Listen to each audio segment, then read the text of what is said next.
Thanks very much for staying with us. Let's get you other news this morning. It's the PFI Dossier that has now been decoded on Times Now. We will tell you how this organization that masquerades as a charitable society is using links from the Middle East to China to fan hate in India. So far, you've heard about the PFI's hand in the unrest across the country, from Uttar Pradesh to Assam to Karnataka and even Kerala. But now you will show you how the foreign funding and illegal immigrants are also pushed into India by this organization. Absolutely, and all the while claiming a witch hunt whenever the government cracks them down. So what exactly is the PFI's repertoire of evil? In fact, fanning anti-CAA protests, many of which ended in violence, inciting the riots in the northeast Delhi area. Also carrying out provocative social media campaigns on the Babri Masjid to facilitate the movement of Rohingya Muslims illegally into India. These were some of the many, in fact, accusations that have now been made against them. We'll play out some reactions first. Right from the Gorukhuti, we always see PFI's hand in the communal tension. Even in the latest Botodroba incident, when the Botodroba PS was burned down, we are now picking up signals of involvement of PFI. So Assam government is of the view that PFI and Campus Front of India should be banned. If you go to the district of Buxa, the kind of training program, the kind of literature they are distributing there, it itself goes to show that they want to destabilize Assam like anything. And they are doing it openly. So, Assam government, as Chief Minister, I have met Union Home Minister many times, and I have requested that PFI and CFI should be banned. Meanwhile, the Times Now group also confronted PFI, calls it the allegations as fake and baseless, says that it is the central government which is misusing the probe agencies against them.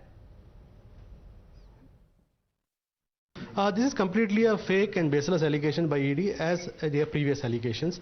So this is nothing but misuse of power. The ED is basically used as a pawn, as a tool by the BJP government to target Popular Front, and not just Popular Front of India. You might see that any opposition leader, opposition party, NGO or any organization that is speaking against the BJP, you might have seen that it was the same ED that had said in 2020 that Popular Front received 120 crores, and many news channels covered it for many days. Even now some people are quoting it, but the same ED now comes and says it's 60 crore in 13 years. So ED itself has proved that previously it lied to the media, lied to the people of the country, and this 60 crore what they're talking about deposits, basically it's for over 13 years, okay, and it's quite normal. All right, going across to Bhavtosh, joining us live on this broadcast. And Bhavtosh, the PFI that masquerades as, in fact, a non-profit organization and charitable society organization seems to have now links to the Middle East and also to China. Take our viewers through what has been found. Well, during the investigation, ED has found that Rauf, one of the senior members of PFI, had visited China between 2019 and 2020. And in his Indian bank account, he had received around 1 crore rupees.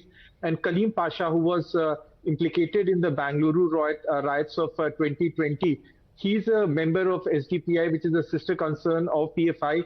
He received 5 lakh rupees from a Chinese company called Jump Monkey Promotions. Now, this was found by the ED, which was carrying out investigation in cases of money laundering connected to PFI.